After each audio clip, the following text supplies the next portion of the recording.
ప్రసన్నవదనం ధ్యాయేత్ సర్వ విఘ్నోపశాంతయే అగజానన పద్మార్కం గజానన మహర్నిశం అనేకదంతం భక్తానాం ఏకదంతముపాస్మహే. అయితే ఒకానొక ఊళ్ళో ఒక బ్రాహ్మణ కుటుంబం ఉందన్నమాట. అయితే ఆ బ్రాహ్మణుడికి ఒక చక్కని భార్య ఉంది.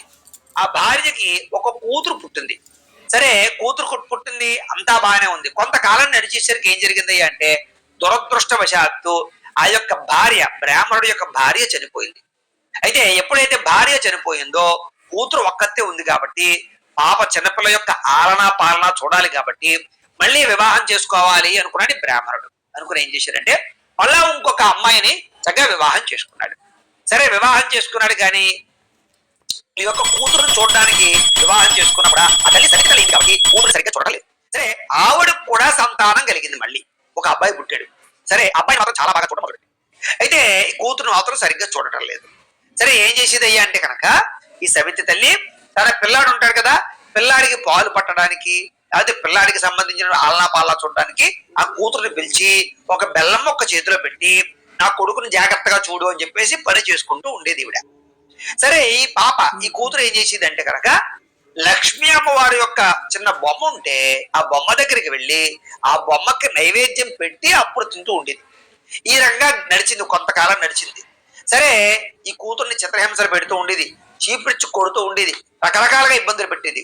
కొడుకును మాత్రం చాలా బాగా అల్లారు బుద్ధిగా పెంచుకుంటూ ఉండేది. ఎంతైనా సవితి తల్లే కదా. సరే, కొంతకాలానికి అమ్మాయికి యుక్త వయస్సు వచ్చింది. యుక్త వయస్సు రావడంతో ఆ కూతురికి వివాహం చేయాలి అని ఆ బ్రాహ్మణుడు చక్కలైనటువంటి యోగ్యుడైనటువంటి కుమారుని, చాలా ఐశ్వర్యవంతుడి యొక్క కుమారుడు ఉంటే కనుక ఐశ్వర్యవంతుడి కుమారుడికి ఇచ్చి వివాహం చేయాలని సంకల్పం చేసుకున్నారు. సరే, మంచి సంబంధం కుదిరింది. అమ్మాయికి అంగరంగ వైభవంగా వివాహం చేశారు. వివాహం చేసిన తర్వాత అమ్మాయి తన యొక్క అత్తారింటికి వెళ్ళిపోయింది. వెళ్ళిపోతూ ఏం చేసిందంటే చిన్నప్పటి నుంచి పూజించినటువంటి లక్ష్మీదేవి బొమ్మ ఉంటే ఆ బొమ్మను కూడా పట్టుకుని ఇంటికి వెళ్ళిపోయింది. అయితే ఎప్పుడైతే ఈ యొక్క కూతురు అత్తారింటికి వెళ్ళిపోయిందో అప్పటి నుంచి ఈ బ్రాహ్మణ కుటుంబానికి దరిద్రం పట్టేసింది. సిరి సంపద ఐశ్వర్యం అన్ని కూడా కరిగిపోతూ వచ్చాయి. తినడానికి తిండి కూడా లేని పరిస్థితికి వచ్చేసింది. విచిత్రం ఏమిటంటే ఈ అమ్మాయి అత్తారింటికి వెళ్ళిన తర్వాత అత్తారికి చాలా బాగా కలిసి వచ్చింది. స్త్రీ సంపదలు బాగా కురిసాయి, ఐశ్వర్యానికి లోట్లేదు, ఇంటి నిండా మడులు మాణిక్యాలే, చాలా వైభవంగా ఉంటూ ఉండేవారు. అయితే పాపం తన పుట్టింటి వాళ్ళందరూ కష్టాలు అనుభవిస్తున్నారు, దరిద్రాన్ని అనుభవిస్తున్నారు అని తెలిసి బాధపడుతూ ఉండేది. సరే, ఏం చేసిందంటే మనకి ఐశ్వర్యం ఉంది కదా, ఎంత లేదన్నా సరే ఖచ్చితంగా పుట్టిల్లు అంటే కనుక ఎటువంటి స్త్రీకైనా సరే పుట్టింటి మీద ప్రేమ, అభిమానం, మమకారాలు ఉంటాయి కదా. అంచేత పుట్టింటి వాళ్ళు ఎలా చూసినా ఎలా బాధ పెట్టినా వాళ్ళు సరిగ్గా లేరు, వాళ్ళకి ఐశ్వర్యం లేదు, వాళ్ళు దరిద్రం అనుభవిస్తున్నారంటే ఈవిడికి ఎంత సంపద ఉన్నా అనుభవించలేదు, ధ్యాస ఉండేది ఎంతసేపు కూడా. సరే, వాళ్ళకి ఎలాగైనా మేలు, పుట్టింటి వాళ్ళు ఎలా చూసినా ఎలా బాధ పెట్టినా వాళ్ళు సరిగ్గా లేరు, వాళ్ళకి ఐశ్వర్యం లేదు, వాళ్ళు దరిద్రం అనుభవిస్తున్నారంటే ఈవిడికి ఎంత సంపద ఉన్నా అనుభవించలేదు. అందుచేత పుట్టింటి మీద ధ్యాస ఉండేది ఎంతసేపు కూడా. సరే, వాళ్ళకి ఎలాగైనా మేలు చేయాలని చెప్పేసి ఒక కబురు పంపించింది. ఏమిటంటే, అమ్మా తమ్ముడిని ఒకసారి నా దగ్గరికి పంపించు, నేను కొంచెం మాణిక్యాలు ఇస్తాను, అవి పట్టుకెళ్ళి మీకు చూస్తాడు, మీకు ఇస్తాడు, మీకు దరిద్రం పోతుంది అని చెప్పేసి తమ్ముడు పంపించమని చెప్పి కబురు పంపించింది. సరే, తన తమ్ముడు వచ్చాడు, అక్క ఇంటికి వచ్చాడు. వచ్చిన తర్వాత భోజనం అది చేసిన తర్వాత, ఒరే నాయన తమ్ముడు, నీకు ఎవ్వరికీ తెలియకుండా ఒక కర్ర ఉంది, ఆ కర్రలో మణులు మాణిక్యాలు పెట్టిస్తాను, చక్కగా పట్టుకెళ్ళి అమ్మకి ఇవ్వరా, ఇంట్లో దరిద్రం పోతుంది అని చెప్పింది. సరే అక్క అని చెప్పేసి అన్నాడు. సరే, భోజనం అంతా చేశాడు. ఆ యొక్క మణులు మాణిక్యాలు పెట్టినటువంటి కర్రను తీసుకుని ఇంటికి బయలుదేరాడు. విచిత్రం ఏమిటంటే ఒక చెరువు దగ్గర సంధ్యావందనం చేసుకుందామని చెప్పేసి ఆ కర్ర ఆ యొక్క చెట్టు దగ్గర పెట్టి వీడు సంధ్యావందనం చేసుకుంటాడు. చేసుకుంటే అక్కడ ఉండేవాడు ఎవడో వచ్చి దారిలో పోయేవాడు, దారిలో కుక్కలు అవి వస్తాయి, వాటి తరవడానికి ఉంటుంది కదా అని చెప్పేసి ఆ కర్ర పట్టుకుని పడిపోయాడు. ఒకసారి ఆ మణులు మాణిక్యాలు అవకాశాలు పోయింది. సరే, ఇంటికి వెళ్ళిన తర్వాత జరిగిందంతా చెప్పాడు. చిచ్చి, ఆ అమ్మాయి ఎంతో కష్టపడి పాపం మణులు మాణిక్యాలు మన కోసం ఇచ్చింది, ఎంతో రిస్క్ చేసి, అయినా సరే మనకి అదృష్టం లేదు, మనం పొందలేకపోయాను బాధపడింది. సరే, ఈ విషయం అక్కకి తెలిసింది, అమ్మాయికి తెలిసింది, కూతురుకి తెలిసింది. అయ్యో ఇలా జరిగిందని బాధపడి సరే మళ్ళీ ఎలాగైనా సరే వాళ్ళ ఐశ్వర్యం చేయాలి. మళ్ళీ తమ్ముడు వచ్చాడు. మళ్ళా వచ్చిన తర్వాత ఒరే నాయన సరే ఏం చేస్తారంటే చెప్పులు ఉన్నాయి, ఆ చెప్పుల్లో మణులు మాణిక్యాలు పెట్టిస్తాను, జాగ్రత్తగా నీకు దానికి తుమ్మాలు ఏదైనా చుడతాను, దారిలో ఎవరైనా కొనబడితే చెప్పులని చెప్పు, ఎవరికి అనుమానం రాదని చెప్పేసి చెప్పుల్లో మణులు మాణిక్యాలు చూపించాను. వీడు ఏం చేశాడు, మళ్ళా చెప్పు జాగ్రత్త పడుకుని చక్కలో పెట్టుకుని వెళ్ళి దారిలో మళ్ళీ చెట్టు పెట్టి సంయామం చేసుకోవాలి. దారిలో వచ్చే కుర్రలందరూ కూడా చెప్పులేవు బాగున్నాయని చెప్పేసి రెండోసారి కూడా ఈ రకంగా ఐశ్వర్యం ఇంటికి రాకుండా పోయింది. అయిపోయింది.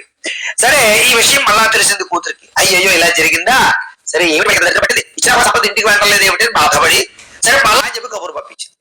మళ్ళా తమ్ముడు వచ్చాడు. వచ్చిన తర్వాత ఒరే నాయన జాగ్రత్తగా పట్టుకెళ్ళరా, ఈసారి గుమ్మడికాయలో నీకు మణులు మాణిక్యాలు పెట్టిస్తానని చెప్పేసి అది ఒక కూర గుమ్మడికాయ ఉంటే కూర గుమ్మడికాయలో మణులు మాణిక్యాలు ఇచ్చి చక్కగా పంపించింది. సరే వీడు జాగ్రత్తగా పట్టుకుని వెళ్తూ మళ్ళా కూర గుమ్మడికాయ అక్కడ పెట్టి ఈసారి ఎవరు పట్టుపోతాడు గుమ్మడికాయ ఎవరితో పని ఉంటుందని చెప్పేసి మళ్ళీ వాడు కాలకృత్యాలన్నీ నెరవేర్చుకుంటూ ఉన్నాడు. సరే ఈ లోపు ఆ గుమ్మడికాయ కూడా ఎవడో వచ్చి నెత్తిమీద పట్టుకుపోయాడు.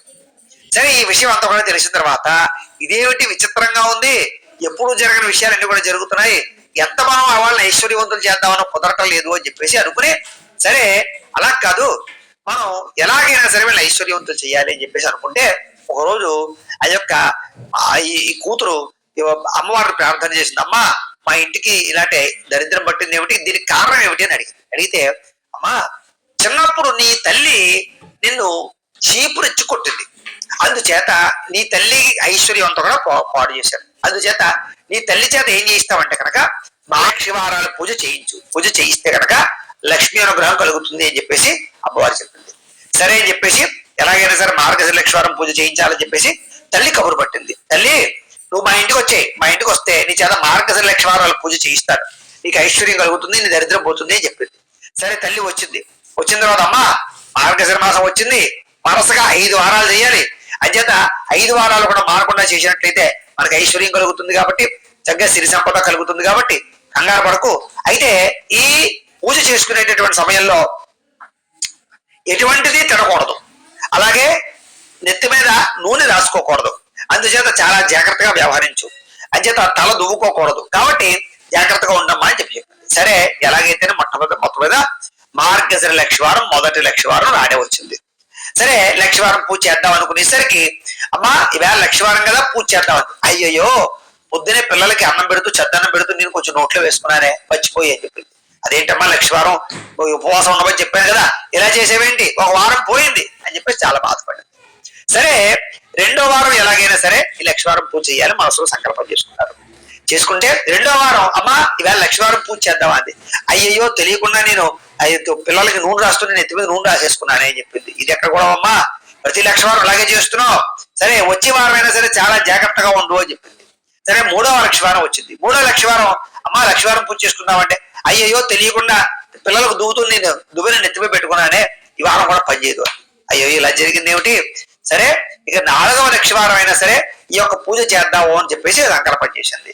సంకల్పం చేస్తే ఇలా కాదు అమ్మతో చాలా జాగ్రత్తగా ఉండాలి, పూజ చేయడానికి అవకాశం ఉండటం లేదని చెప్పేసి చేతులు కాళ్ళు కట్టేసింది. ఇంకా ఏమీ తినడానికి అవకాశం లేకుండా చేతులు కాళ్ళు కట్టేసి శుభ్రంగాను దానికి సంబంధించినటువంటిది ఒక గొయ్యి ఉంటే ఆ గొయ్య తీసి ఆ గొయ్యలో పాతి పెట్టేసి మొహం ఒక్కడే కనపడేలా చేసి పైన పీట వేసేసింది. అంటే ఆ సమయం వచ్చాక బయటకు తీద్దామని చెప్పేసి. సరే ఆ రంగా చేసిన తర్వాత మొత్తం మీద ఎలాగైతేనే ఆ గోతులో కూర్చుంటే ఆ కుర్చీ మీద పైన పీట మీద కూర్చున్న వాడు అట్టిపోయి తినేసి పక్కన పాటేశాడు. బాగా ఆకలి వేసేసి తొక్క తినేసింది వీడ. సరే అమ్మ లక్ష్మీవారం వచ్చింది వేళ పూజ చేసుకుందా అంటే అమ్మా మర్చిపోయి నేను ఆకలి వేసేసి కింద తొక్క పడుతూ తొక్క తినేసాను చెప్పింది.